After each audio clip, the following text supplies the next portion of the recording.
उनकी कायरता को दिखाता है। ऐसे समय में जब कश्मीर में शांति लौट रही थी, स्कूल कॉलेजों में एक वाइब्रेंसी थी, निर्माण कार्यों में अभूतपूर्व गति आई थी, लोकतंत्र मजबूत हो रहा था, पर्यटकों की संख्या में रिकॉर्ड बढ़ोतरी हो रही थी, लोगों की कमाई बढ़ रही थी, युवाओं के लिए नए अवसर तैयार हो रहे थे, देश के दुश्मनों को, जम्मू कश्मीर के दुश्मनों को ये रास नहीं आया।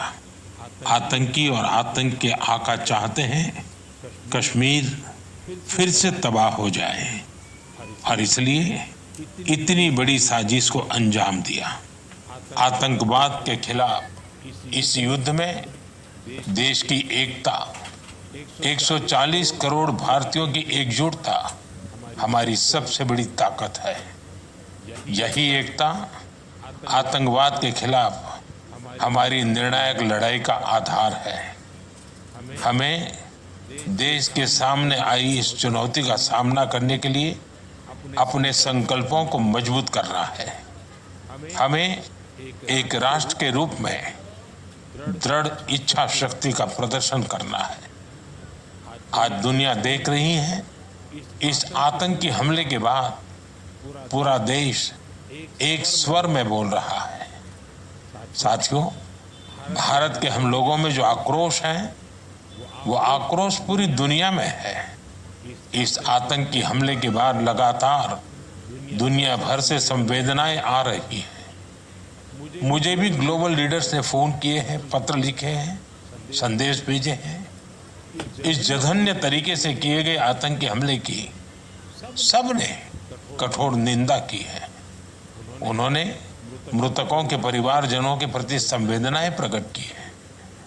पूरा विश्व आतंकवाद के खिलाफ हमारी लड़ाई में 140 करोड़ भारतीयों के साथ खड़ा है। मैं पीड़ित परिवारों को फिर भरोसा देता हूं, उन्हें न्याय मिलेगा, न्याय मिलकर रहेगा। इस हमले के दोषियों और साजिश रचने वालों को कठोरतम जवाब दिया जाएगा।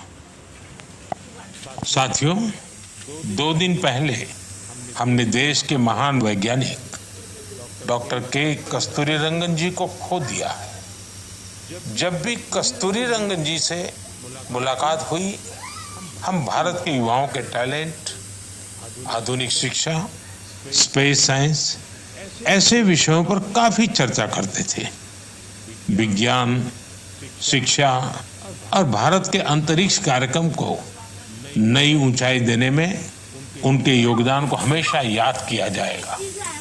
उनके नेतृत्व में इसरो को एक नई पहचान मिली। उनके मार्गदर्शन में जो स्पेस प्रोग्राम आगे बढ़े, उससे भारत के प्रयासों को ग्लोबल मान्यता मिली। आज भारत जिन सैटेलाइट्स का उपयोग करता है, उनमें से कई डॉक्टर कस्तूरीरंगन की देखरेख में ही लॉन्च की गई थी। उनके व्यक्तित्व की एक और बात बहुत खास थी, जिससे युवा पीढ़ी उनसे सीख सकती है। उन्होंने हमेशा इनोवेशन को महत्व दिया। कुछ नया सीखने, जानने और नया करने का विजन बहुत प्रेरित करने वाला है। डॉक्टर के कस्तूरीरंगन जी ने देश की नई राष्ट्रीय शिक्षा नीति तैयार करने में भी बहुत बड़ी भूमिका निभाई थी। डॉक्टर कस्तूरीरंगन 21वीं सदी की आधुनिक जरूरतों के मुताबिक फॉरवर्ड लुकिंग एजुकेशन का विचार लेकर आए थे। देश की निस्वार्थ सेवा और राष्ट्र निर्माण में उनके योगदान को हमेशा याद किया जाएगा। मैं डॉक्टर के कस्तूरीरंगन जी को विनम्र भाव से श्रद्धांजलि अर्पित करता हूं। मेरे प्यारे देशवासियों, इसी महीने अप्रैल में आर्यभट्ट सैटेलाइट की लॉन्चिंग के 50 वर्ष पूरे हुए हैं। आज जब हम पीछे